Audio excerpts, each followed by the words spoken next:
अधिकार जास्त आहे, महान आहे. ज्यांच्या घरी स्वतः भगवंत 36 वर्ष राबावा, धुनी भांडी करकटी चंदनुटी स्वतः भगवंतानं स्वतःच्याच पूजेसाठी उघडावी.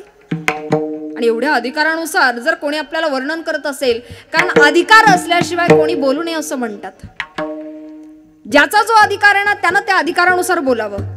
ज्याला त्यातलं ज्ञानच नाही अशा माणसानं बोलायला सुरुवात केली तर मात्र फजिती झाल्याशिवाय राहत नाही. विनाकारण एखादी गोष्ट करत गेलं ज्याच्याविषयी काहीच माहिती नाही, मग अशा वेळेला माणसं स्वतःची फजिती करून घेतात आणि इतरांची फजिती करून देतात. अधिकार महान आहे. अनेक कालखंडांमध्ये किंवा अनेक संतांच्या या परंपरेमध्ये जेव्हा नाथबाबांचं वर्णन यावं, स्वतः तर परमार्थ करावाच परंतु समाज मनावरती आरूढ असलेल्या भगवंताविषयीच्या अनेक कल्पना मोडीत काढत खरा परमार्थ किंवा खरं चिंतन कसं असावं याचं वर्णन अनेक वेळेला केलं. अगदी भारुडाद्वारे सुद्धा शिकवलं. स्त्री संत मंडळी जात्यांवरच्या ओव्यांनी सुद्धा शिकवून जातात. या नामचिंतनाचा महिमा एवढा सुरेख आहे की अनेक जन्मांचा गर्भवास जरी असला तर तो देखील सोसण्यासाठी तयार होतात.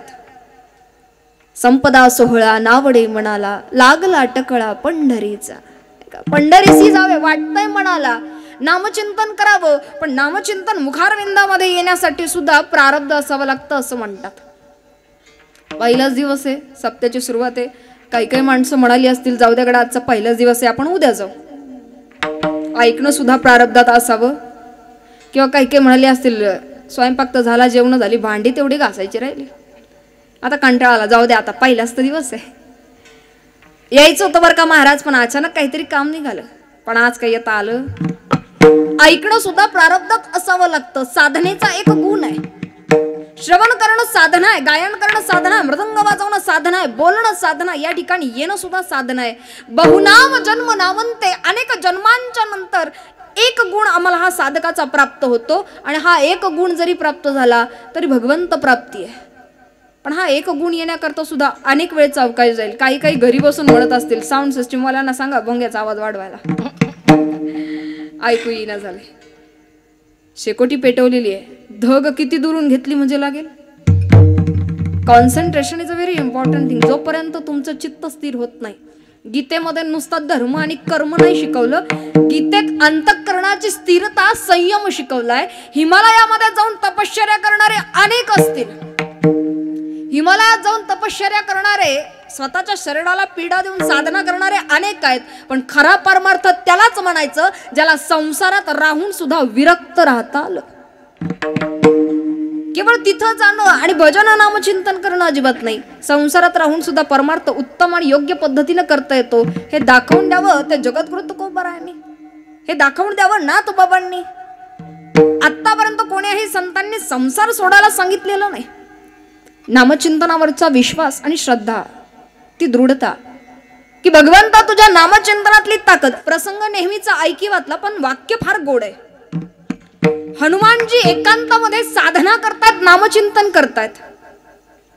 लोकांतात केलं जातं ते नामचिंतन कदाचित पोटापाण्याचा विषय ठरेल, पण एकांतात केलं जातं ना ते चिंतन आहे ना आमच्या पुण्याच्या अकाउंटमध्ये भर पाडत चालतं. एकांतात बसावं. श्री हनुमानजींनी दगडावरती राम नाम रखडतात नखांनी आणि श्रद्धेनं भक्तीनं कार्य सुरू आहे. रामसेतू बांधणी करता श्रीराम प्रभू डोकावून बघतायत आणि बघितल्यानंतर आता मात्र मनामध्ये विचार आला की मीही रामसेतू बांधणीच्या कार्याकरता मदत करायला हवी.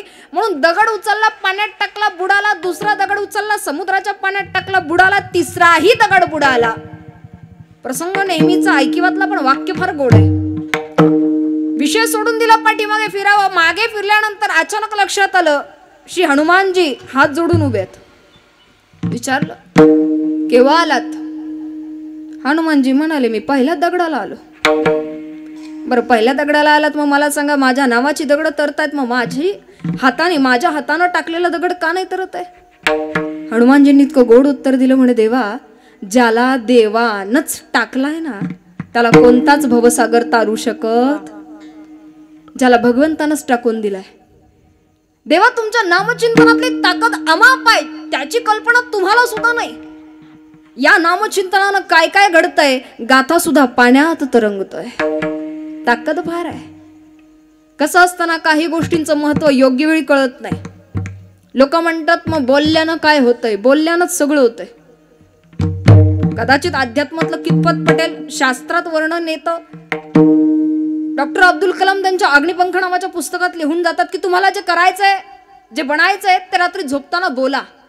ब्रह्मांड तुमची फ्रिक्वेन्सी पकडते, तुमच्या सकारात्मक नकारात्मक गोष्टी पकडते, ते कॅप्चर करते आणि रात्रभरात त्या अवकाशात भ्रमण करणाऱ्या गोष्टी आम्ही ज्या बोललेल्या होतो झोपताना, सकाळी उठल्यानंतर तेच मुखात येतं. पण जेव्हा मुखात येतं, ध्यानात येतं, तेव्हा मात्र ते 10 पटीनं अगदी त्याच्यात असलेली ताकद ही 10 पटीनं वाढलेली असते. आम्हाला सगळं जमतं, प्रपंच असू द्या नाही तर परमार्थ असू द्या, प्रयत्न केल्याशिवाय काहीच नाही. आमचा विश्वास नाही, भगवंतावरही नाही आणि स्वतःवरही नाही. लोक म्हणतात ताई आम्हाला जमणार नाही. का नाही जमणार? मन ही शंकर है और मन ही भयंकर है. एका कैद्याला फाशीवरती द्यायचं, जेलर साहेबांनी विचारलं की का रे बाबा तुला असंही मरायचंय तसंही मरायचंय, मग आम्हाला ना तुझ्यावरती काही प्रयोग करायचे तर तू तुझं शरीर आमच्या वैज्ञानिकांना सोपवशील का? तू म्हणाला ठीक आहे, हरकत नाही, उभा जन्म काही पुण्य कमावलं नाही, थोडंसं पुण्य आता पदरात पडू देत. आता मात्र एका बंद खोलीत शासकीय इतमामात सगळ्या प्रोसेस पूर्ण झाल्या. काचेच्या बरणीत सर्प आणला जातोय, त्या वैज्ञानिकांना प्रयोग करायचा आहे. याला सर्प चावणार आहे, साप दंश करणार आहे आणि याचा मृत्यू होणार आहे. साप काचेच्या बरणीत आणला गेला, यानं ते बघितलं, डोळे बांधले गेले. त्या क्षणाला सर्प हातात असलेला माणूस बाजूला झाला आणि दुसरा माणूस उभा राहिला ज्याच्या हातात फक्त 2 सेफ्टी पिन आहेत. साप हातात असलेला माणूस बाजूला झाला, ज्याच्या हातात सेफ्टी पिन आहे तो पुढे आला, याचा हात पुढे केला गेला, सेफ्टी पिनात टोचवल्या गेल्या, दंश केल्या गेल्या, टोचवल्या गेल्या आणि हा बाजूला झाला. पाहता पाहता खुर्चीत बसलेला माणूस कोसळला, मृत घोषित करण्यात आलं. पोस्टमॉर्टम केला गेला. त्या पोस्टमॉर्टमच्या रिपोर्टमध्ये कळालं का याच्या शरीरात त्या जगातल्या अत्यंत विषारी सर्पाचं विष होतं, जेणेकरून याचा मृत्यू ओढवला. पण साप चावला का? लासुरे होते ना तुम्ही पहिल्यापासून येत ना. साप चावला मग विष आलं कुठून? घोटाळा झाला का साप? त्याला सांगितलं गेलं तुला सर्प चावणार आहे, त्याच्या मनाची तयारी झाली. त्याच्या डोळ्यांनी नजरेनं बघितलं सर्प येतोय, मनाची तयारी झाली. डोळे बांधले गेले तरी स्पर्श ज्ञानानं जाणवलं. मनानं आज्ञा दिली शरीराला की हे बघ सर्प चावला, साप चावला, आता मर. मनानं आज्ञा दिली शरीराला तर अशक्य कोटीतली वाईट गोष्ट सुद्धा घडून आली. मग विचार करा, मनानं शरीराला चांगल्या आज्ञा कधीतरी देऊन बघा. जर अशक्य कोटीतलं वाईट घडत असेल तर शक्य कोटीतल्या चांगल्या गोष्टी का नाही घडणार? आम्ही बोलत नाही, प्रयत्न करत नाही. ज्या दिवशी मनापासून प्रयत्नाला सुरुवात होईल ना, मनापासून प्रयत्न, कारण तुम्ही किती सप्ताह करा, किती कीर्तनकार बोलवा, कितीही कीर्तनकार बोलवा, बोलणारा वक्ता लाख मोठा असू देत, पण परमार्थाची अनुभूती ना ही ज्याची त्यालाच घ्यायची. तुमचा परमार्थ तुम्हालाच जाणून घ्यायचा आहे. बोलणारे मार्गदर्शन करू शकतात, मात्र ऐकणाऱ्यांना ठरवायचं आपल्याला काय बनायचंय. जो त्याचं ऐकतो तो अर्जुन बनतो, बाकी सगळेच दुर्योधन. ज्यानं त्याचं ऐकलं, म्हणून नामचिंतनाची सुरुवात संत मांदियाळीने दाखवून दिली की कसं करायचं, काय करायचं, त्याची ताकद काय आहे, त्याचा महिमा काय आहे. पण आता मात्र त्याचा ध्यास किती लावायचा हे ज्याचं त्यानं ठरवायचं. म्हणून नाथबाबा म्हणतात की या भगवंताच्या नामाचा महिमा, त्याची ताकद ना, त्याचा ध्यास रात्रंदिवस मनाला लागायला हवा. अभंगाचं प्रथम चरण. आवडे देवासे होय का प्रकार, आवडे देवासे होय का प्रकार, आवडे देवासे होय का प्रकार, आवडे देवासे होय का प्रकार. नामाचा उच्चार रात्रंदिवस, नामाचा उच्चार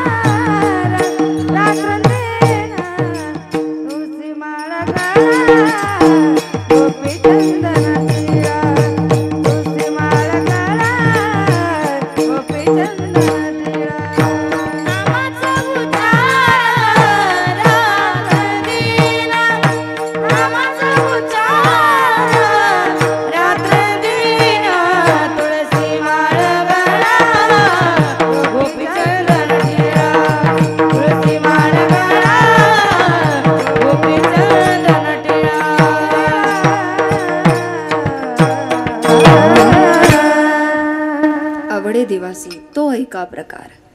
भगवंताला आवडणारा प्रकार. भक्तीची अनेक साधनं आहेत, नामचिंतनाची अनेक साधनं किंवा भक्ती मार्गामध्ये असणाऱ्या अनेक प्रकारांचं वर्णन येतं, पण भगवंताला आवडणारा प्रकार एकच, ते केवळ आणि केवळ नामचिंतन. कारण भक्तीची इतर साधनं जर करायला जाल तर एवढं सोपं नाही करणं. लोक कीर्तनाला आल्यानंतर हातानं टाळी लवकर वाजवत नाही, मग हिमालयात जाऊन बसल्यानंतर ते एवढं तपश्चर्या कोण करणार. एका पायावर उभं राहा, ते हात वरी करा, नाही का, मग नामचिंतन, मग त्याच्यात हिमवृष्टी, एवढं कोण सहन करणार. काय झालं ना, देवानं दुकान मांडलं होतं 4 युगांचं. 4 युगांचं दुकान आहे. पहिल्या युगात दुकान उघडलं, वस्तू जरा नाही का आता महाग आहेत, नवीनच दुकान आहे म्हटल्यावर वस्तू महागच असणार. आता मात्र देवानं दुकान उघडलं पहिल्या युगामध्ये सतयुग. भगवंत प्राप्त करणं अत्यंत कठीण. दुसऱ्या युगातलं त्रेतायुग, भगवंत प्राप्त करणं थोडं सोपं झालं. तिसरं युग द्वापार युग, आता भगवंत प्राप्त करणं आणखी थोडं सोपं झालं. आणि आता मात्र कलियुग आहे. देवाला दुकान बंद करायची वेळ झाली. क्लोजिंग टाइम आहे दुकानाचा. कधी प्रलय येईन आणि हे सगळं वाहून येईल सांगता येत. म्हणून देवानं अत्यंत सोपं साधनेचे प्रकार दिलेत, फक्त नामचिंतन आणि दानधर्म. एक वेळेस दानधर्म करायला तरी ना जवळ पैसा लागेल, नीतिमत्तेचा, देण्याचं औदार्य लागेल आणि देण्याची परवानगी लागेल. हिला विचारून सांगतो, कधी सांगतो काय माहिती. सप्ताह संपून जातो तरी वर्गणी मागायला घरी जायची वेळ येते. तीनही गोष्टींचा समन्वय असावा, त्याच्याशिवाय नाही. पण नामचिंतन, त्याला कशाची गरज आहे? कशाचीच नाही. सत्ता, संपत्ती, पद, पैसा, प्रतिष्ठा. वारकरी संप्रदायामध्ये यावं. आदरणीय आमच्या सुनीताताई आहेत, त्या फारच मागं बसल्यात. पण आतापर्यंत आपल्या परिसरामध्ये अनेक ठिकाणी नामसंकीर्तन रूपी सेवेंचं सोहळ्यांचं आयोजन त्यांनी अत्यंत सुंदर रीतीनं केलं. परमार्थ असा आहे ना की माणसाला शिकवून जातो. परमार्थ माणसाला नामचिंतनाची ताकद समजावून सांगतो. परमार्थ माणसाला सांगतं की जेव्हा तुम्ही समाजात जगता ना, तो समाज किती कामाचा आहे, ज्याच्याकरता भगवंताकरता जे काही करता ना, तो किती आमच्या कामी येईल किंवा तो किती आमचं जीवन सार्थक लावेल, हे त्या क्षणाला जाणवतं. केव्हा? तुम्ही श्रीमंत झालाच पाहिजे, तुमच्याकडं अमाप पैसा आलाच पाहिजे, तुमच्याकडं प्रसिद्धी आलीच पाहिजे, तुमच्याकडं सगळं काही असलं पाहिजे. कशा करता? की तेव्हा तुम्हाला कळेल की ह्याच्यात तर काहीच नव्हतं, ह्याच्यात काहीच नव्हतं. हे कळण्याकरता सुद्धा त्या गोष्टींना असणं गरजेचं आहे. ज्याच्याकडं काहीच नाही त्याला अभाव नडतो, ज्याच्याकडं थोडंसं आलं त्याला भाव नडतो, आणि ज्याच्याकडं सगळंच आहे त्याला स्वभाव नडतो. काहीतरी आयुष्यात कमतरता असलीच पाहिजे, नाही तर जगण्याची गंमत आणि देवाची किंमत राहायची. सगळंच माणसाला मिळत गेलं ना की त्याचं मोल वाटत नाही. माणसाच्या हाताशी सगळ्या गोष्टी आहेत, पण भगवंताचं भजन नामचिंतन करायचं म्हटलं की कंटाळा येतो. कीर्तनाला आलं की काही जण निद्रेत जातात, काहींना चिंतन ऐकायला गोड वाटत नाही, काही तर विचार करतात चला गाड्या लय दिवसात डायलॉग नाही ऐकलेत. कोण कधी कुठं. बरेच माणसं, वेगवेगळ्या प्रकारची माणसं भेटतात. आता कसं आहे, भाग बदलतो, माणसं बदलतात, जाती धर्म पंथ संप्रदाय कोस कोस पे बदले, नाही का, पाणी बदलते, पाणी बदलतं. पूर्वी कर्नाटकला कीर्तनाला गेलं का त्या लोकांची भाषा काय उमगायची नाही. ते बेळगाव, चिक्कोडी, आप्पाची वाडी तिकडे गेलं ती लोक विचारायची बाई उठ्ठ माडीने, काहीच कळत नव्हतं. आता गेलं का जरा सवय झाली, गेलं का आम्ही साधी म्हणतो का दादा माडी ना उठा. अलीकडे आलात लगेच भाषेचा टोन बदलतो. कोल्हापूर, काय महाराज कवा आलता, कसं हायसा, जाताय ना वा शिस्तीत जावा. किंवा आदमापूर, श्री संत बाळूमामा देवस्थान ट्रस्ट आदमापूर, बाळूमामांचं सांग नाही, करशिला सेवा तर खाशीला मेवा. जो म्हणाल हाय त्याला मी हाय, आणि जो म्हणाल नाही त्याला मी नाही. आदमापुरासनी नाही येत वालो गड्या येऊ नगासा, पण माझ्या मेंढी माऊलीच्या पालखी तळावर या सेवा करा, उभ्या जलंभर कवा काही कमी पडायचं नाही. हे तिथं अलीकडे आलात सातारा, सांगली, सोलापूर मा चालतंय की, बोलतय की, काय लखा काय म्हणतो. अलीकडे आलात कापूर होळ, पुणे, कापुळापासून पुढे पुणे तेथे काय उणे व्याकरणासहित शुद्ध. मग व्याकरणासहित शुद्ध काय महाराज केव्हा आलात असे आहात. चहा घेणार आहे का घेतलंच पाहिजे असं की अलीकडे आलात हायवेनं तसंच पुढे या गारगाव पट्टा आळे फाटा मग आमचं संगमनेरला आलात. संगमनेरला आलात ना आम्हाला समोरच्यांना सांगावं लागतं की दादा आम्ही भांडत नाही आम्ही नॉर्मल बोलतोय. नगरी पूर्ण नगरी नाही आमची जरा पहाडी आहे. काहून आले काल आले आणि कुणक गेले संगमनेरी. अलीकडे तसंच हायवेने पुढे या नाशिक स्मार्ट सिटी पट्टा शुद्धच आहे. खाली मुंबईकडे जाऊ नका लय मिसरे मैं पाणी भरने को गया था पर मेरे को पाणी मिळायच नाही तर मग ते आगरी कोकणी मालवणी तुका सांगतो वांगडा राहूचा हाता याचा नाही तर माझ्या घोवाक सांगताला हे तसंच खाली आलात हायवेनं आपल्या धुड मग धुड्याला आलात मग आईराणी वराडी करजो खाजो बोलजो पोट्ट सणान गाडी चालवता फपटा नाकात जाता पुरा बांगाचे नाही का माय आडी आवाज नाही ना येऊन राहिला. तसंच खाली गेला कीर्तनाच्या आधी चहा घ्यायची सवय. मावशीला म्हटलं मावशी जरा चहा ठेवा. मी फिरत थोडी माग खानदेशात गेल्यावर त्या मावशी मला म्हणत होत्या माय आवा बशिले ग तुझे टोंगळ्या दुखत्यान. मला तो प्रकार काय कळला नाही गड्या. मी आपली मांडणीतनं बशी काढली बशी धरली मावशी बशी. ते म्हणले माय आगे तशी बशी नाही गे तू खालती बशीले तुझे टोंगळे दुखतात. आणि मग काय वरी आला तू वरी लातूर बीड मग तिकडं आधी इंगळे मग सगळे इंगळे बाबा सांगायचे बीडच्या भाषेत. म्हणा का झालं माय एक जण एसटीत बसलं कंडक्टर कडनं तिकीट काढलं पण बाप्पा ती एसटीत नाही गेलो ते उतारलं एसटी निघून गेली. हे एकटंच हसत होतं. मित्र आला आणि मित्राने विचारला मला का रे कहून हसत ते म्हणलं कहून नाही हो माय मी कंडक्टरलाच फसिलं. अरे कस काय फसिलं तिकीट तर काढलं पण मी गेलोच नाही. तिकीट तर निघायचं का नाही तिकीट तर काढलं पण गेलो. हे जरा चिलटच म्हणलं ना दर तो तिकीट काढलं पैसे त्यानं घेतले नुकसान तुझं झालं त्याच्या काय बाच गेलं. तसं बोलणाऱ्यानं बोलावं ऐकणाऱ्यानं ऐकावं बोलणाऱ्यानं बोलावं ऐकणाऱ्यानं ऐकावं नाहीच ऐकलं तर बोलणाऱ्याच्या बाच काही जात नाही.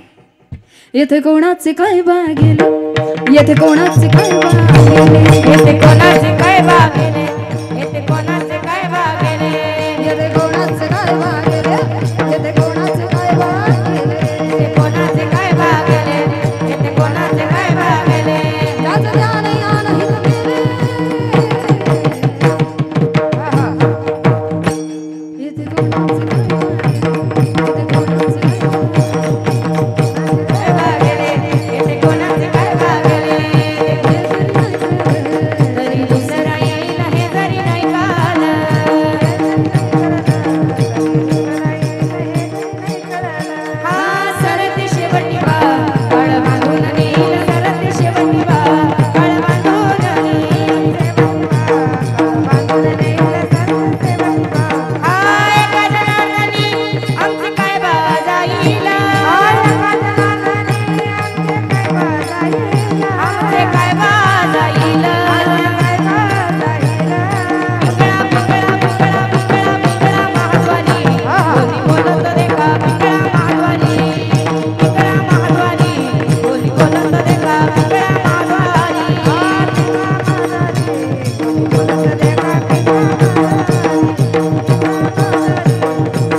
मल्हारीची वारी मल्हारीची वारी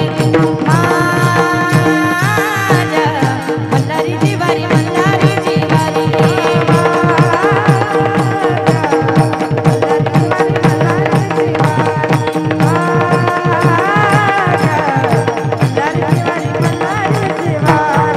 निर्गुण निराकार दादा माहूर माझे गाव निर्गुण निराकार दादा माहूर माझे गाव शकुन शकुन शकुन शकुन शकुन सांगावया आले माई माझे नाव शकुन सांगावया आले माई माझे नाव शकुन सांगावया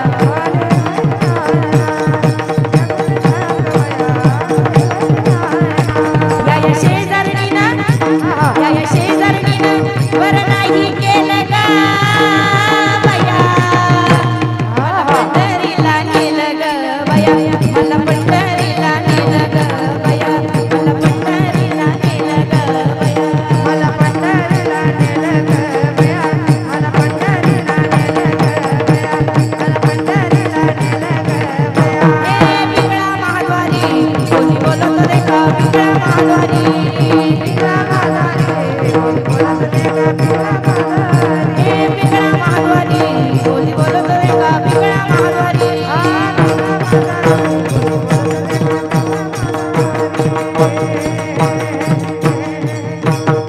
बघितलं ना का कित्येकांचे हातपाय आपोआप थिरकतात. डीजेवर नाचणारा नृत्यांगणा बघून कित्येकांचे हातपाय आपोआप थिरकतील, पण कीर्तनातला टाळ आणि मृदुंग ऐकून ज्याचे हातपाय थिरकले त्यानंच समजायचं आपला जन्म धन्य. कोणीतरी यावं, कोणीतरी सांगावं, कोणीतरी शिकवावं का कशा करता.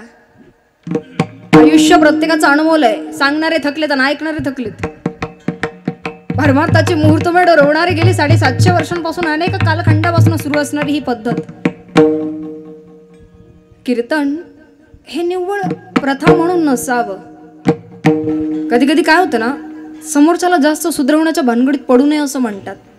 सायकोलॉजी सांगते माणसाला जास्त सुधरवायला गेला तर ती माणसं तुमचे शत्रू बनतील. हे जरी नाही कळालं उद्या, हे नाही कळालं उद्या दुसरा कोणतरी बोलणारा बोलावं, ऐकणारा ऐकावं सांगितलं ना. बोलणारा वक्ता कोणी असू देत, कधी कुणाच्या दिसण्यावर जाऊ नका, कधी कुणाच्या वयावर जाऊ नका. अरे काय सांगावं भगवंत, कधी कुणाच्या मुखातनं काय वदवून घेईल आणि तुम्हाला आम्हाला दृष्टांत देऊन जाईल. बोलणाऱ्या वक्त्याच्या मुखारविंदातनं एखाद वाक्य असंही यावं की नकळत भक्तीची बीज आमच्यात रोवली जावेत. काय सांगावं, कोणतं वाक्य आम्हाला आत्मोद्धाराकडे घेऊन जाईल. माणसाच्या मनाला लागलेली नामचिंतनाची सवय ना, ही नेहमी परमार्थाच्या वाटेवरती एक साधनेचं फळ देऊन जाते. विश्वास ठेवा. वाईट गोष्टींवर प्रचंड विश्वास आहे. वाईट गोष्टी फिरून येतात. लोक म्हणतात ना की एखाद्या गोष्टीचं फळ मिळतंच आणि मिळतंच चक्रांत भाषेत. सद्गुरू धुंडा महाराज देगलूरकरांची नामचिंतन परंपरा आदरणीय चैतन्यजी महाराज देगलूरकर वर्णन करतात. वाक्यप्रमाण नेहमीच फक्त चक्रांत व्याकरणदृष्ट्या भाषा जोडली का केलेलंच कर्मच भोगावच लागतच चक्रांत का, कारण अटळ आहे अंतिमही आकार. वडिलांनी त्रास दिला, मुलगा वैतागला, बापाला पाठीशी घेतलं आणि लांब नेऊन सोडलं. ऐकताय ना लासुरे, बापान त्रास दिला, पोर वैतागलं, बापाला पाठीशी घेतलं आणि लांब नेऊन सोडलं. थाप जरा कमी टाका. लांब नेऊन सोडलं पण कसं असतंय मी नाही सांगत बरं, ते महाराज सांगतात. म्हातारी माणसं मांजर किती बी लांब नेऊन सोडा. आपण घरी यायच्या आत्ते घरी हा, जर बापाला दारात बघितलं पोरग विचारतात कवा आले, ते म्हणतो याच आधी. परत पाठीशी घेतलं, काशीला आणलं, गंगेच्या किनारी आणलं. आता बाप्पाने ओळखलं मला कशा करता आणलं, मलाही माहिती. मला तो सांग राहायचं नाही बाबा, पण यक्कर इथं काही ढकलू नको, थोडं पुढे ने. मुलगा म्हणाला बाबा पाणी इथे पण आहे, पाणी पुढे पण आहे, आता मरायचंच ठरले तर इथेच जा, इथे तिथे कशा करता. अय बाबा तुझ्या पाया पडतो, पण इथं काही ढकलू. कारण काही वर्षांपूर्वी माझ्या बापाला मी सुद्धा इथंच ढकलला. काही वर्षांपूर्वी माझ्या बापाला मी पण इथंच ढकलला होता. केलेलंच कर्मच भोगावच. केले कर्म झाले त्याची भोगाले, केले कर्म झाले त्याची भोगाले, केले कर्म झाले त्याची भोगाले, केले कर्म झाले त्याची भोगाले. उपजले मेले ऐसे किती, उपजले मेले ऐसे किती, हरिमुखी गाता हरपाली जिरता, हरिमुखी गाता हरपाली जिरता, गाता हरपाली जिरता, हरिमुखी गाता हरपाली जिरता.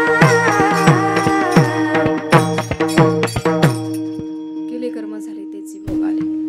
कसं असतं, काही गोष्टी नेहमी कानावर पडत राहिल्या ना आता ढिसाळ वाटायला लागतात. एवढं मोल नाही वाटत. पाप काय पुण्य काय, कानावर पडणाऱ्या सततच्या या गोष्टी कर्म कर्म कर्म म्हणायला म्हणतो.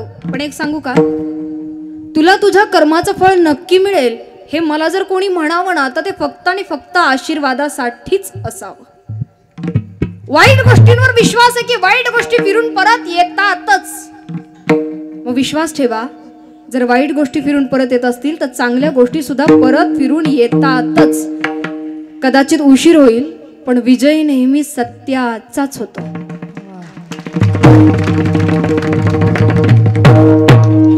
चांगलं रुजायला वेळ लागतो पण एकदा रुजलं ना का मग त्याचा वेलू गगनावर जायला वेळ लागत नाही.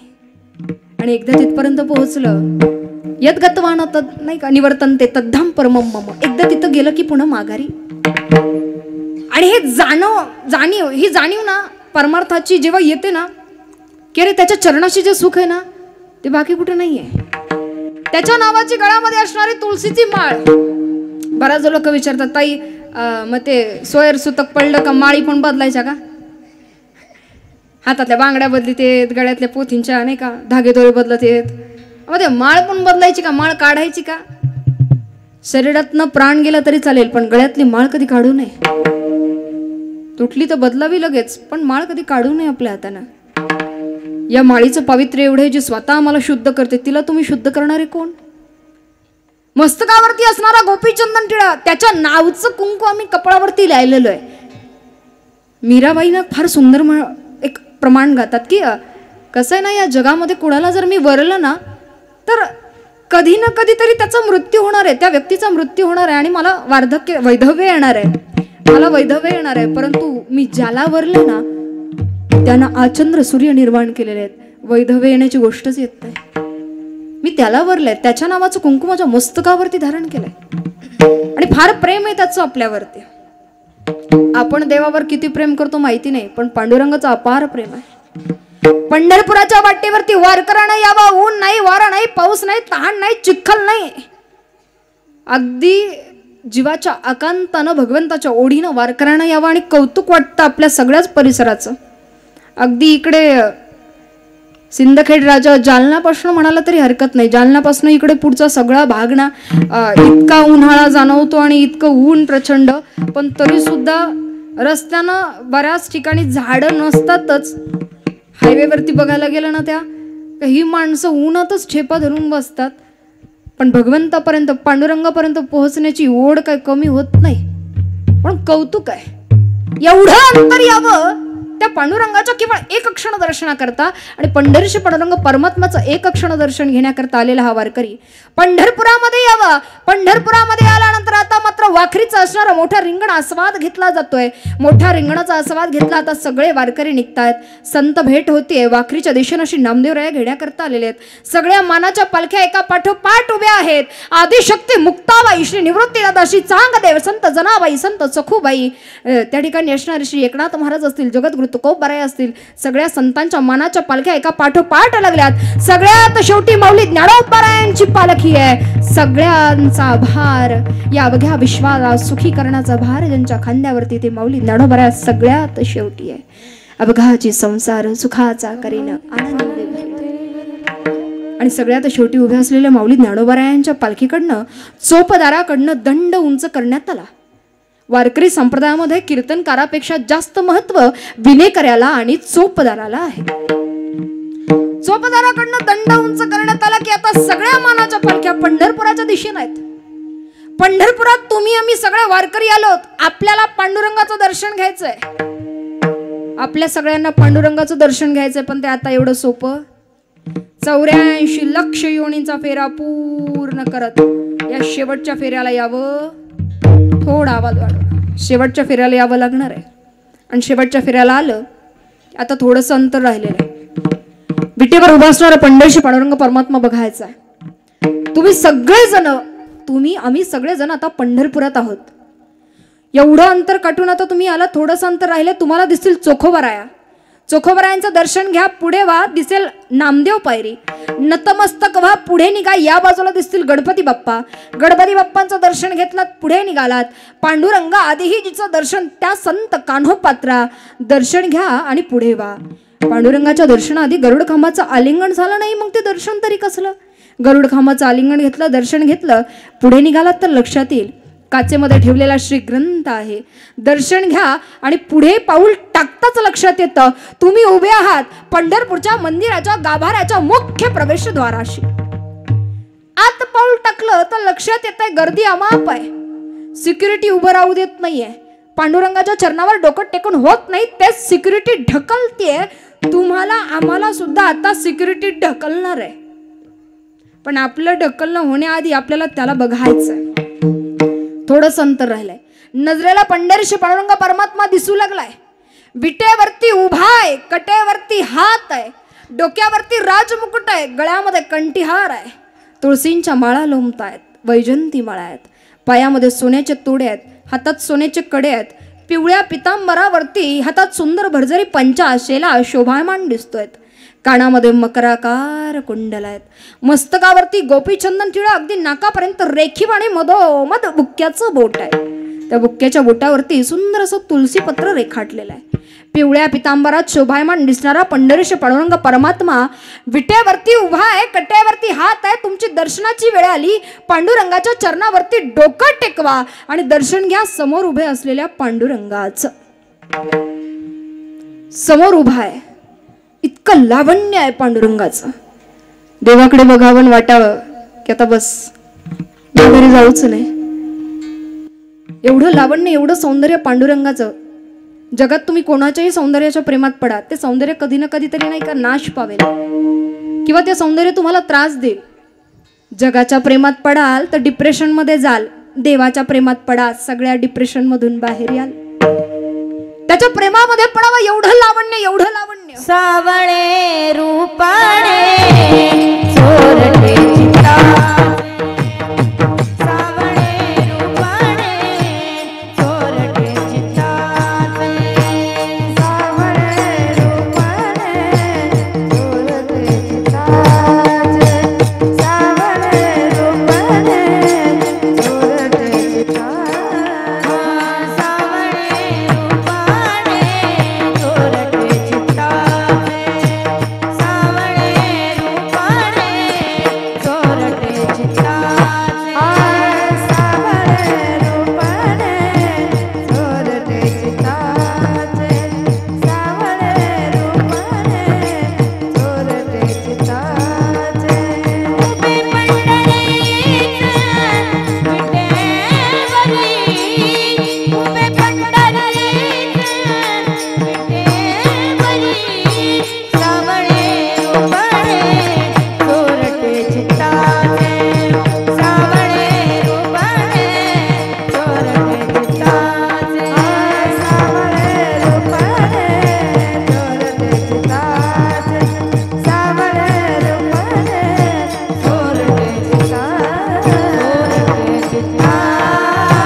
तो सावळा परमात्मा विटेवरती उभा आहे. काय वर्णन करावं? सांगावं तितकं कमीच आहे. बोलावं तितकं कमीच आहे. एवढं लावण्य त्या पांडुरंगाचं. त्याच्याकडे बघावं आणि भक्तांना हरखून जावं. भगवंताजवळ आता एकच मागणं आहे. देवा तुला बघितलंय. तुझी भक्ती करायला सुरुवात केली आहे. एवढा हक्क असावा आमचा अंतावरती. एवढा हक्क असावा आता आमचा अंतावरती. या श्वासांची माळ तुटावी फक्त या मंचावरती. देवा तुझ्या नामचिंतनाची लागलेली ओढ, ती आवड आणि प्रेम तरी किती करावं रे पांडुरंगा, तुझ्या इतकं प्रेम ना या जगात कोणीच नाही करत. इथं ना लोकांना जीव लावायला जा, लोकांना किती जीव लावा. माणसं म्हणतात काय केलं माझ्यासाठी, केलं तर उपकार नाही केला, कर्तव्य होतं, किंवा मी नाही सांगितलं तुला करायला, तू तुझ्या मनानं केलं. लोक तोंडावर बोलून दाखवतात, पण भगवंताला ना पांडुरंगाला काही देऊ नका तरी प्रेम भाव देतो. पांडुरंगाच्या मस्तकावरती गोपीचंदन टिळा आहे, सगळ्यांनी बघितलंय. मधोमध बुक्क्याचं बोट दिलं जातं, ते बुक्क्याचं बोट तरी का असावं माहितीये? पंढरपुरात वारकऱ्याने यावं, पंढरपुरात तुम्ही आम्ही यावं. आणि पंढरपुरात आल्यानंतर आता मात्र दिवसभर आपण दर्शन बारीला उभं राहतो. देवाला आवडत नाही माझा भक्त असा तासनतास ताटकळत उपाशी पोटी उभा आहे. पण नाईलाज आहे, लाखोंच्या संख्येनं वारकरी येतात, वाट बघणं आलंच. पण आता मात्र रात्रीच्या प्रहराला सगळी शांतता झाली आहे. जो तो जिकडे तिकडे निघून गेलाय, मंदिरात शांतता आहे. दिवसभर वारकऱ्याच्या पायाखालची धूळ झाडून लोटून बाजूला लावली, मंदिर स्वच्छ केलेलं आहे. शेजारती केली गेली, निजावला गेला पांडुरंगाला, पण निजत नाही तो निजत नाही, झोपत नाही पांडुरंग. तो सगळ्याला झोपी लावतो आणि मग विटेवरनं खाली येतो. आणि दिवसभर वारकऱ्याच्या पायाखालची, दिवसभर आपल्या पायाखालची धूळ झाडून लोटून बाजूला लावलेली असते. त्यातनं एक बोट उचलतो आणि आपल्या मस्तकावरती धारण करतो. काय प्रेम असावं त्याचं. आपल्या पायाची धूळ, ओ लासुरे, आपल्या पायाची धूळ. एवढं प्रेम घरचे तरी करतात? घरचे म्हणतात आताच फरची पुसली, हा बाहेर. घरचे आपल्या पायाची धूळ सहन करेन आणि या जगाच्या मालकानं आपल्या मस्तकावरती धारण करावे. अरे काय कुठलं एवढं प्रेम आहे? बरं मागतो तरी काय? तो काय मागितलं त्यानं आजपर्यंत? तुम्ही समाजातलं कोणावरही प्रेम करा, घरच्यांवरती प्रेम करा, पण जेव्हा तुम्ही प्रेम करता ना तेव्हा अपेक्षा ठेवता. महाराज याच्यासाठी लई केलं नाही का? घरातलं मायबाप असू देत, लेकरं असू देत, पती पत्नी असू देत, कुणी असू देत, ज्याच्यावरती तुम्ही प्रेम करता ना त्याच्याकडनं कधी अपेक्षा ठेवत जाऊ नका. काहीतरी मागतं त्याला प्रेम म्हणत नाही, जिथे समर्पण आहे त्याला प्रेम म्हणतात. मी 100 गोष्टी एखाद्यासाठी केल्या, मग त्याने एक तरी गोष्ट माझ्यासाठी करावी की नाही? कशाला एवढा अट्टहास? कशाला हवंय काहीतरी मागणं? पांडुरंगानं काय मागितलंय आजपर्यंत तरी? गेलात नर्मदा परिक्रमेला, आल्यानंतर उद्यापन विधी करावा लागतो. गेलात काशीला, आल्यानंतर माउंद करावं लागतं. कधी गेलात तिरुपती बालाजीला, केश समर्पित करावे लागतात. कधी गेलात जगन्नाथपुरीला, पात्रात भोजन नाही, फरचीवर बसून भोजन घ्यावं लागतं. प्रत्येक भगवंत काही ना काहीतरी मागतो किंवा काही ना काहीतरी समर्पण त्या ठिकाणी लागतं. पण कधी आम्ही ऐकलं नाही महाराज. आता पंढरपूरला जाऊन आलोय आणि पंढरपूरच्या सवासनी जीव घालायच्यात बा. कधीच नाही. कधी आम्ही ऐकलंय पंढरपूरला आता पांडुरंगाला आम्ही कोंबडा द्यायचं कबूल केलं तर बा, त्याला बकरा वाच आहे नाही. त्यानं कधी काही मागितलंच नाही. आणि त्याच्या परमार्थाची साधनं ना संतांनी खूप सुंदर रीतीनं मांडलीत. त्याला काहीच नकोय, त्याला फक्त नामचिंतन आवडतं.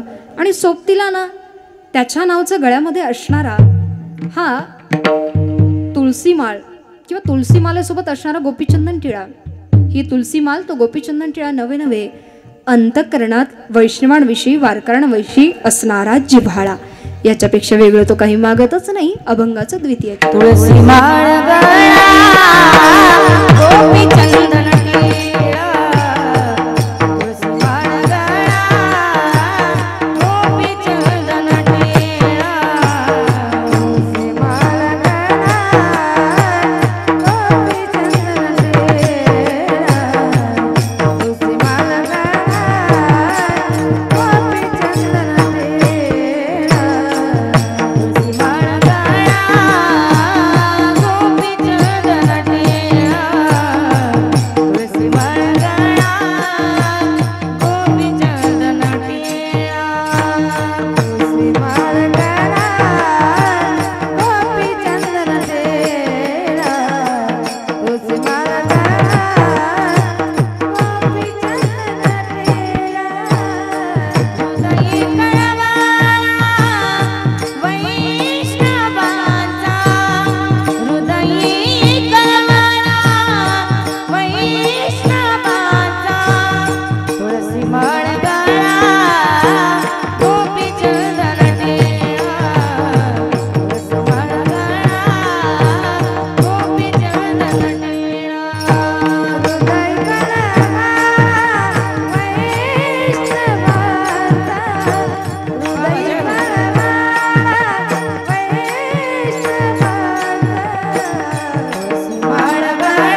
आदरणीय संपूर्ण महाराष्ट्रामध्ये ज्यांच्या आवाजानं भुरळ पडावी अशा असणाऱ्या नंदिनीताई सांगळे आणि ज्यांच्या आवाजानं मंत्रमुग्ध होऊन जावं अशा असणाऱ्या रुपालीताई गायधनी, या दोघींचाही समन्वय जिथं जिथं बघायला मिळतो ना तिथे तिथं खरंच कानाला श्रवण सुखाचा लाभ प्राप्त होतो. दोघींसाठी जोरदार टाळी.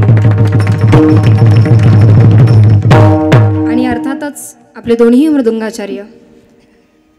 पहिलाच दिवस आहे पण कीर्तनरूपी सेवेला सुरुवात झाल्यापासून दोन्ही हातांमध्ये असणारी ताकद, नामचिंतनाचा गोडवा हातामध्ये उतरला की ते नाम स्वर झंकार बनून कधी बाहेर येतात ते पक्वात वाजवणाऱ्याच्याही लक्षात येत नाही. दोन्ही आदरणीय मृदुंगाचार्यांसाठी सुद्धा एकदा जोरदार टाळी. आणि अर्थात हे सगळं संयोजन नियोजन आखीव रेखीव असावं लागतं. म्हणून योग्य त्या गोष्टी योग्य त्या वेळेमध्ये त्या ठिकाणी तत्पर ठेवणं आणि मांडणं हे ज्यांना उत्तम आत्तापर्यंत जमलं अशा असणाऱ्या सुनीताताई, त्यांच्यासाठी सुद्धा एकदा जोरदार टाळी. आणि खरंच टाळकरी कमी असू देत पण प्रेमानं अंतःकरणापासून वाजवणारी नाही का, या टाळाच्या नामघोषातनं भगवंतालाही आकळावं अशा आपल्या टाळकऱ्यांसाठी सुद्धा एकदा जोरदार टाळी. मग आता राहिला प्रश्न ऐकणाऱ्यांचाच. हसताय का म्हणून? नाही नाही, खरंच ऐकणारी मंडळी चिंतनीय भेटलीत. आता काल परवा ज्या ठिकाणी कीर्तन झालं काही माणसं अशी बसली होती जशी मैतीला आणून बसवलीत. दड हसतही नव्हती दड रडतही नव्हती. ऐकणारा श्रोतुवर्ग जर उत्तम असेल ना, आणि खरं सांगायचं ना, बोलणाऱ्यापेक्षा ऐकणारा श्रोता 10 पटीने श्रेष्ठ आहे. म्हणून एकदा स्वतःसाठी जोरदार टाळी. अर्थात नामचिंतन म्हटलं की ते आवडीनं असं झालं ना की कानालाही बरं वाटतं आणि भगवंतालाही आकळायला छान वाटतं. ज्याच्यासाठी सगळा अट्टहास चाललाय त्याला गोड वाटलं ना की बस. ज्याच्यावरती प्रेम करावं त्याच्या आवडी काय निवडी काय हे जसं बघितलं जातं ना, तसं आमचं प्रेम आता पांडुरंगावरती आहे. त्याला जे आवडेल आम्ही फक्त तेच करणार. समाजामध्ये जगणारी अनेक माणसं आषाढी कार्तिकी पंढरीच्या वारीला जाण्याचा सुख सोहळा कधी कधी नाही व्यापानं मिळत, पण परमार्थाच्या साधनेचा ना सगळ्यात मोठा परमोच्च बिंदू जर कुठला असेल तर तो वारीचाच. वारी करता निघायचं ना, बरीच मंडळी वारी करता निघायचं मनाची ओझी नेतात, पांडुरंगाच्या पायावरती नेऊन समर्पित करतात. कारण लोकांना माहिती आहे समोर न रडणारी माणसं ना पांडुरंगा पुढे गेली की मोकळी होतात. कारण त्यांना माहिती इथं मला कोणीच समजून घेणार नाही. पण तो आहे ना, त्याला न सांगता सगळं कळतं, सगळं समजतं. आणि जेव्हा या पांडुरंगाच्या चरणाशी यावं, बऱ्याच लोक विचारतात की ताई तुम्ही एवढं बोलता देवाबद्दल, पण तुम्ही देव पाहिलाय का? अरे कोण म्हणालं देव दिसत नाही? आमच्यावर एखादं संकट येऊ द्या, जेव्हा आम्हाला हे कोणीच दिसत नाही तेव्हा एकटा तोच तर दिसतो. कोण म्हणालं देव दिसत नाही? दवाखान्यात गेलेला आमचा एखादा पेशंट आहे, डॉक्टर लोक सांगतात आता सगळे उपाय थकलेत, घरी न्या. तेव्हा देवच दिसतो. शून्यातनं निर्माण केलेल्या विश्वाला तडा जायला लागला ना का तोच दिसतो. सगळं संपलंय असं वाटताना सगळं नीट होईल असा हलकासा विश्वास, तो आवाज कानावरती पडतो ना, तो विश्वास म्हणजे भगवंत आहे. जग खूप सुंदर आहे. थोडीशी वाईट माणसं असतात, पण तेवढ्या करता सगळ्या जगाला कधीच दोषी धरायचं नाही. समोरचा कसाही वागू देत, आपण आपली नीतिमत्ता कधीच सोडायची नाही. फसवला जाणार आहे आणि एक फसवणार आहे. लुबाडला जातो तो एक आणि ज्यानं लुबाडला तो एक. जो लुबाडला गेला ना त्याला वाईट नाही वाटत, अरे जाऊ दे, कर्माचा भाग होता, नशिबाचा भाग होता, प्रारब्ध होतं, जायचं तेवढं गेलं, जेवढं जायचं होतं ना तेवढं गेलं. पण जो लुबाडतो, जो फसवतो ना, त्याला उभा जन्मभर मनामध्ये खंत राहते, मी असं करायला नको होतं. म्हणून दुःख ना फसवणाऱ्याला आहे, फसणाऱ्याला नाही. जेवढा वेळ आहे तेवढा वेळ भगवंताच्या नामचिंतनामध्ये जावा. म्हणून हातानं टाळी आणि मुखाने चिंतन. विठोबा रखुमाई, विठोबा रखुमाई, विठोबा रखुमाई, विठोबा रखुमाई. हरी जय जय, हरी जय जय, हरी जय जय, हरी जय जय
माणसं जमणारी किंवा वातावरण या सगळ्यांपेक्षा जास्त महत्त्वाचं असते ना ती भगवंताविषयीची भावना. आणि अर्थात एवढंच तर आयुष्य आहे. किती दिवस लोकांचा द्वेष करण्यात वेळ जाणार, एकमेकांविषयीच्या कुरघोड्या करण्यात उभं आयुष्य निघून जातं. महाराज करायचं होतं बरं का परमार्थ, पण वेळच निघून गेली. आता हातपाय साथ देत नाहीत. काळानं माणसाला कालातीत केलं की नंतर पश्चाताप करण्यामध्ये अर्थ नाही. आणि म्हणून ना वेळ आहे तोपर्यंत आता त्याला साधायचंय. पंढरपुराच्या वाटेवरती यावं यासारखं दुसरं उत्तम साधन नाही असं म्हणतात. माणूस कसाही असू देत उत धरून जाणार म्हणजे जाणारच. उभ्या जन्मामध्ये पंढरपूरची आणि शिवनेरी रायगडाची वारी एकदा घडायलाच हवी. महाराष्ट्रात जन्माला येऊन जर आमच्याकडनं या दोन गोष्टी घडत नसतील तर उपयोग नाही. पंढरपुराच्या वाटेवरती यावं ना तर ते सुख या त्रैलोक्यात कुठंच नाही. ते सुख पंढरीसी जारे आनंदो संसार. पंढरीसी जारे आनंदो संसार. पंढरीसी जारे आनंदो संसार.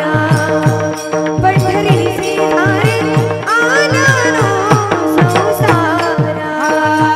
पंढरीसी जारे आनंदो संसार. पंढरीसी जारे आनंदो संसार. ओ पंढरीसी जारे आनंदो संसार. पंढरीसी जारे आनंदो संसार. सोयरा पांडुरंग विनाचा सोयरा पांडुरंग. वाट पाये उभा भेटीची आवडी. वाट पाये उभा भेटीची आवडी. वाट पाये उभा भेटीची आवडी. वाट पाये उभा भेटीची आवडी.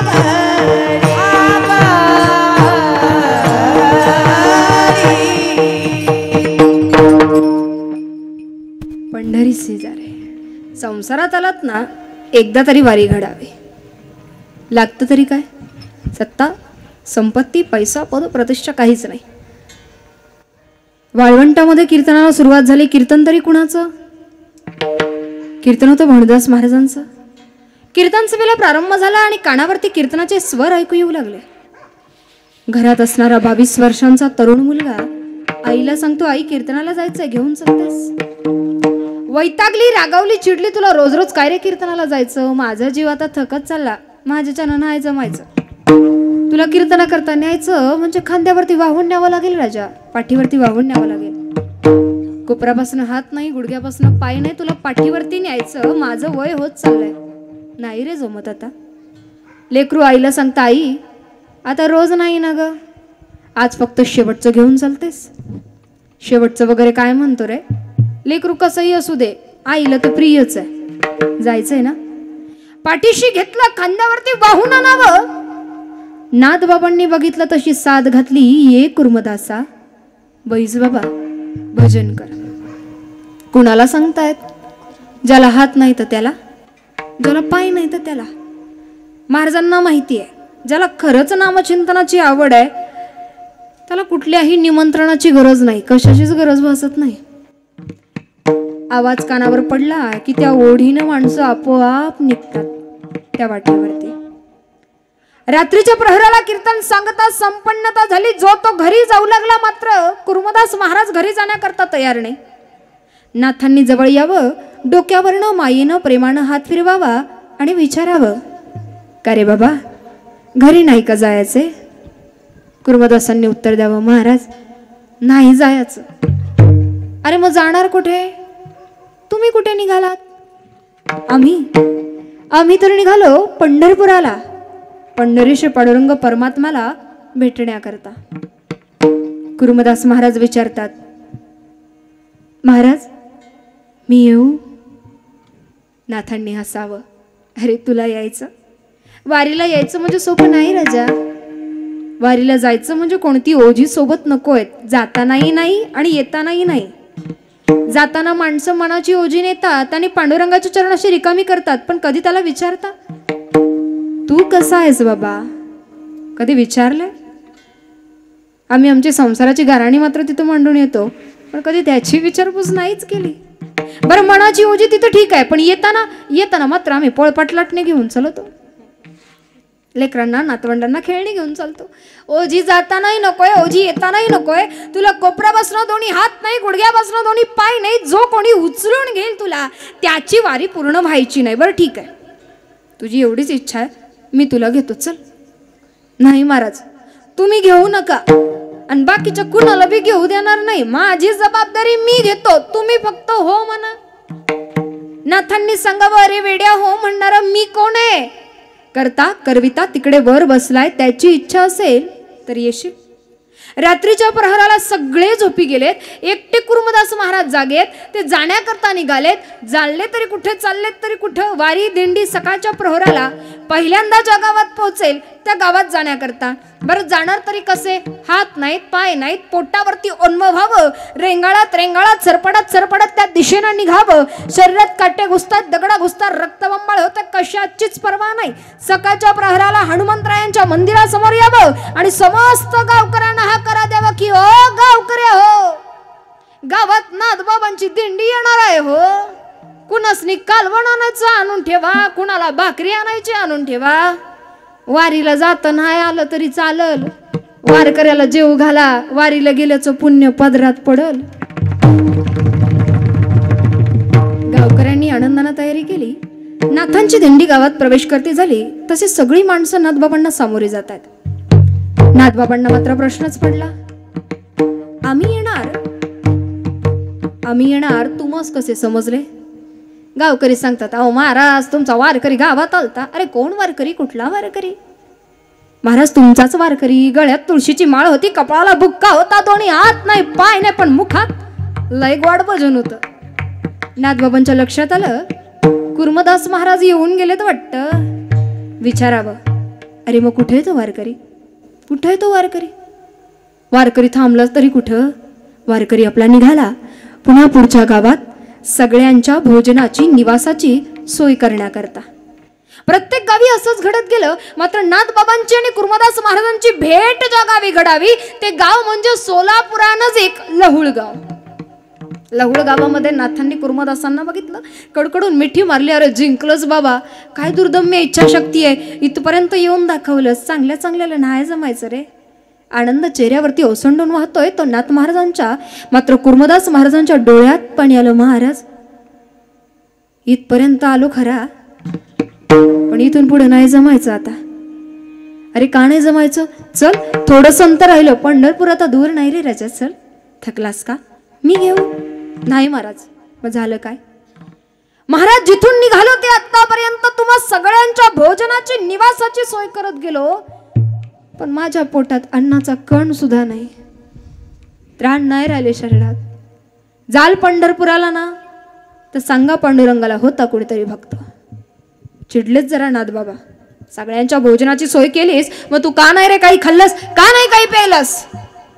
नाथांचा चिडलेला स्वभाव बघता आता मात्र कुर्मदासांनी उत्तर द्यावं, महाराज अहो यदा कदाचित मी काही खाल्लं असतं, मी काही प्यायलो असतो, मला दोन्ही हात नाहीत ना, दोन्ही पाय नाहीत, माझ्या मलमूत्र विसर्जनाचा त्रास दुसऱ्या कोणाला तरी घ्यावा लागला असता आणि माझ्या शरीराचं ओझं कोणावर होऊ नये म्हणून काही खाल्लंच नाही हो.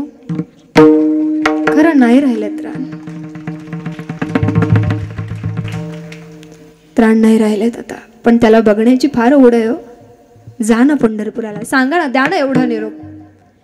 नाथबाबांनी ताड ताड ताड चालत यावा पंढरपुरात यावा आणि पंढरीशी पांडुरंग परमात्म्याला साथ घालावी. पांडुरंगा आधी विटेवरून खाली ये.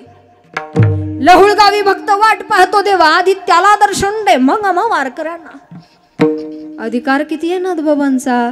विटेवरच्या या जगाच्या बापांना ऐकावी ती साथ आणि विटेवरनं खाली यावं. रखमाई मातेला सांगावं, या वारकऱ्यांवर लक्ष ठेवा. जाऊन आलो. वायू वेगानं वाऱ्याच्या वेगानं आलेला पंढरीश पांडुरंग परमात्मा निचेष्टित पडलेल्या कुर्मदासांपाशी यावा. डोकं उचललं, आपल्या मांडीवरती घेतलं आणि खांद्यावरच्या भरजरी पंचानं शेल्यानं चेहऱ्यावरचा घाम टिपावा आणि या जगाच्या बापानं साथ घालावी. उठ कुर्मदासा, मी आलोय. पांडुरंगाच्या मांडीवरती डोकं आहे. भगवंताच्या मुखाकडे बघता बघता आपला जीव त्या ठिकाणी समर्पित करतायत. कुठली संपत्ती होती, कुठलं पद, प्रतिष्ठा, त्याला मिळवायचं ना. जगण्याकरता पैसा हवाच, जगण्याकरता पैसा हवाच. पैसा जर माणसाकडे नसला तर आरोग्यही साथ देत नाही, दवाखान्यात कोणी घेत नाही. डॉक्टर लोक म्हणतात पैसा नाही का, मग पुढे बोला ऑपरेशनला घ्यायचं की नाही. अरे पैसा नसला तर आपलं आरोग्य आपल्याला साथ देत नाही, नातेवाईक काय साथ देणार आहेत. पैसा बहुत बडी चीज आहे, तो असलाच पाहिजे, पण इतकाही नसावा का गेल्यानंतर घरच्यांनी आपल्यापेक्षा आधी वकिलालाच बोलावलं पाहिजे. पण ज्या दिवशी ना या पैशांपेक्षाही जास्त महत्व मानवी अंतरंगातल्या भगवंताला आहे, त्या पंढरीश पांडुरंग परमात्माला आहे, या संतांना आणि ग्रंथांना आहे. याचं ज्ञान ज्या दिवशी होईल ना त्या दिवशी खऱ्या अर्थानं परमार्थ उमगेल. परमार्थ त्याला म्हणत नाही ज्याला ब्रह्मज्ञान झालं, परमार्थ त्याला म्हणतात ज्याला झालेलं ब्रह्मज्ञान जगाला सांगता आलं. ऑप्शन ठेवतात वक्ते मंडळी, कीर्तनकार मंडळी, बोलणारे सगळेच. तुम्हाला काय निवडायचं हे तुम्ही ठरवायचं. संतांचे अनुभव किंवा बोलणाऱ्या वक्त्याच्या मुखारविंदात येणाऱ्या या गोष्टी ज्याचं त्यांना निवडायचं. हा क्लास आहे एक प्रकारचा. घरी गेलं ना की याची प्रॅक्टिस रिव्हिजन करायची असते. परमार्थ फार सोपा आहे, त्याला अवघड करायची गरज नाही. वेदांचं ज्ञान हवंच, असलंच पाहिजे, अजिबात नाही. ज्यांच्याकडे ज्ञान आहे ती काय एवढी पण हुशार आहेत का? ज्याच्याकडे लय ज्ञान आहे ती माणसं समोरच्याला काडीची किंमत देत नाहीत. खरं सांगायचं ना, तुमच्याकडे लाख असू देत, तुम्ही लाख ज्ञानी असाल, पण समोरच्या माणसाचा जर तुम्हाला मान ठेवता नाही आला ना तर उपयोग नाही त्या ज्ञानाचा. तुमच्याकडे लाख पैसा असेल पण दारात आलेला तुम्हाला पाणी सुद्धा पाजता येत नाही, उपयोग काय त्या श्रीमंतीचा. आमच्याकडे लाख गोष्टी असू देत पण भगवंतापर्यंत घेऊन जाणाऱ्या नसतील तर त्यांचा उपयोगच नाही. म्हणून उभ्या जन्मामध्ये साधनं जेवढी सांगितलीत ना त्या साधनांपैकी आषाढी कार्तिकी पंढरीची वारी. मुळातच हे साधन फार सोपं साधं सहज आहे, फक्त जमणाराला ते आता जमायला हवं. याच्याही पुढे जाऊन सांगायचं, आषाढी कार्तिकी पंढरीची वारी साधन निर्धारी येणारे. नाथबाबा म्हणतात याप्रमाणे जी माणसं ना आचरण करतात ती माणसं या जगात परमपूजनीय मानली जातात. परमपूजनीय मानणं एखाद्याला एवढंही सोपं नसतं. नरदुर्ग जिंकावे लागतात. दक्षिण दिग्विजयानंतर कर्नाटक प्रांतात यावं, कर्नाटक प्रांताला नंतर दरबारी यामध्ये चर्चेला उदाहरण, चर्चेला रंगत आली. तत्कालीन कर्नाटकीच्या राजाने विचारावा कि राजन, हमने सुना है आज आपके पास सब कुछ है लेकिन आपके पास हाथी क्यों नहीं. साम्राज्य उभं केलं तुम्ही, हत्ती का नाहीत तुमच्या साम्राज्यात? उत्तर तरी काय द्यावं? हत्ती आमच्या भागात चालणारा प्राणी नाही. कधी याल आमच्या संगमनेरला, आमच्या जवळ पेमगिरी गड आहे, ज्याला इतिहासात शहागड नाव होतं.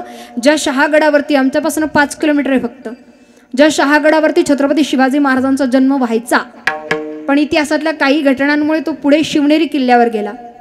पण आजही याल संगमनेर अकोले, अकोला नाही संगमनेर अकोले, तर काही भागात आमच्याकडे अजूनही सूर्य 3 तास दिसतो असाही भाग आजही आहे. मग विचार करा, तेव्हाच्या कालखंडात तर कसलंच सोयीसुविधा नाही आणि एवढा जड हत्ती आपल्या भागात तर कसं काय चालायचा? वाटा त्याला कुठून मिळायच्या? पण कसं असतं ना, जी माणसं कारणं देत बसतात ना ती कधी मोठी नाही होत, आणि जी माणसं मोठीच असतात ती कधी कारणही देत बसत नाहीत. राजांनी उत्तर द्यावं, किसने कहा हमारे पास हाथी नाही. अरे कोणी सांगितलं तुम्हाला आमच्याकडे हत्ती नाही? आमचा एक एक मावळा 100 हत्तींच्या बरोबरीचा आहे. 100 हत्तींच्या बरोबरीचा आहे मावळ्यांचा ऊर भरून. मावळ्यांचं ऊर भरून आलं. राजांनी कौतिक केलं. आता मात्र तत्कालीन कर्नाटकीच्या राजांना विचारावा, अगर ऐसा है तो हमें परखना है, हमें इम्तिहान लेना है, किस किस्म का हाती है, किस किस्म का हाती है, परीक्षा घ्यायची. खुशाल परीक्षा घ्या. नजर फिरवली. एक मावळा नजरेमध्ये भरावा, तो होता येसाजी कंक. दिवस ठरला. ठरलेल्या दिवसाप्रमाणे गावागावामध्ये दवंडी पिटवल्या गेली. ज्यांना कुणाला हत्तीची माणसाची झुंज बघायची असेल त्यांनी ठरलेल्या ठिकाणी या.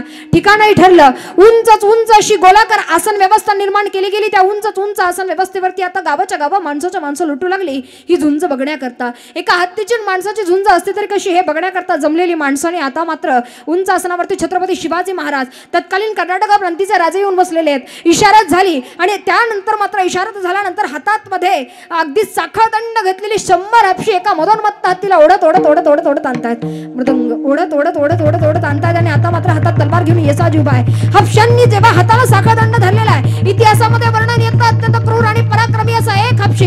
तिथं 100 हपशी जर एका हत्तीला ओढत आणत असतील तर त्या हत्तीची ताकद काय असावी आता इतिहासात जाणू. आता मात्र हपशींनी एक झटका दिला. हत्तीने एक झटका दिला. 100च्या 100 हपशी मागच्या मागे पळायला लागले. आता मात्र हातात तलवार घेऊन येसाजी तिथे उभा आहे. हत्तीनं आक्रमक पवित्रा घेतला.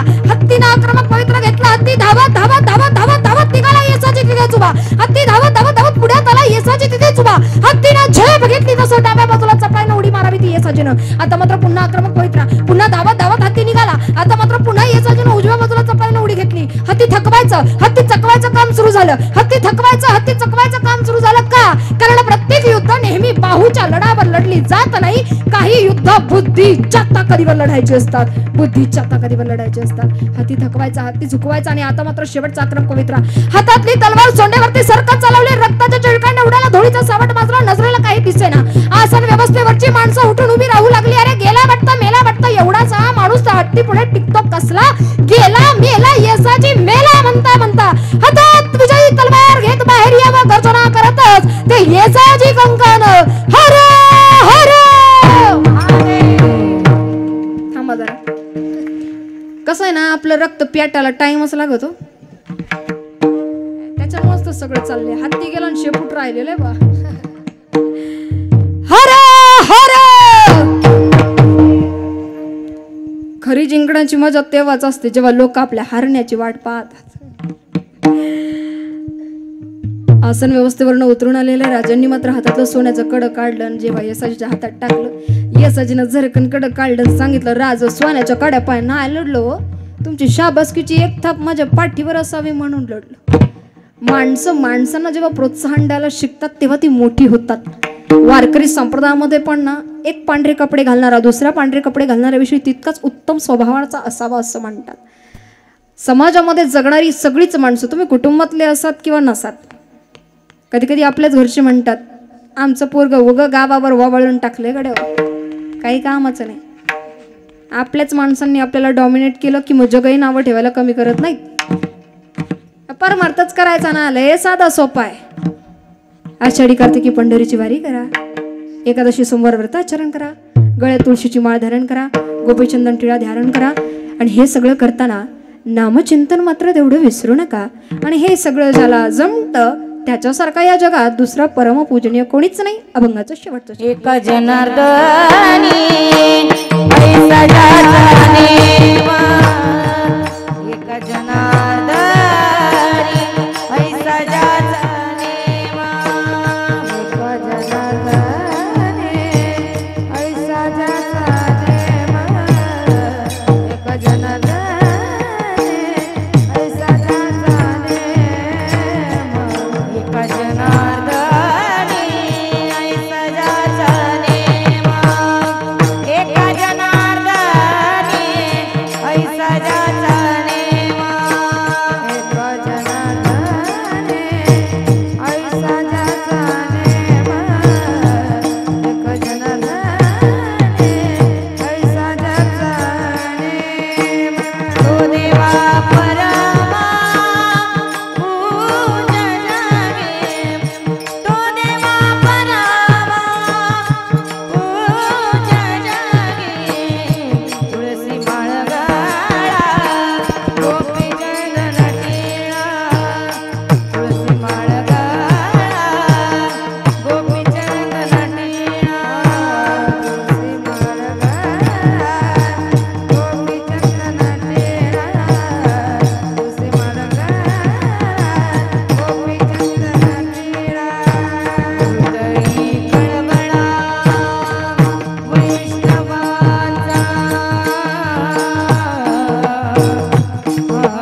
आदरणीय सगळीच मान्यवर मंडळी, आदरणीय योगेशजी महाराज आणि त्यांच्या पत्नी असतील, हे दोन्ही दाम्पत्याने या ठिकाणी आमंत्रित करावं.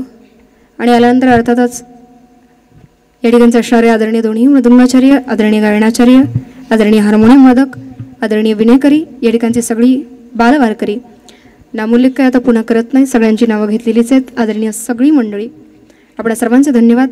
साऊंड सिस्टीम असेल मराठी तेवढं कसं आहे ना, वारकरी चॅनल एवढे झाले, त्याचं नावं कोणची कोणची घ्यावी, पण तरी आपणही उपस्थित राहिला, धन्यवाद. जमणारी सगळीच मंडळी, माझ्यापेक्षा वयानं ज्ञानानं ज्येष्ठ श्रेष्ठ वारकरी मंडळी, मुखारविंदातनं चुकीचा शब्द गेला असेल तर त्यासाठी क्षमस्व.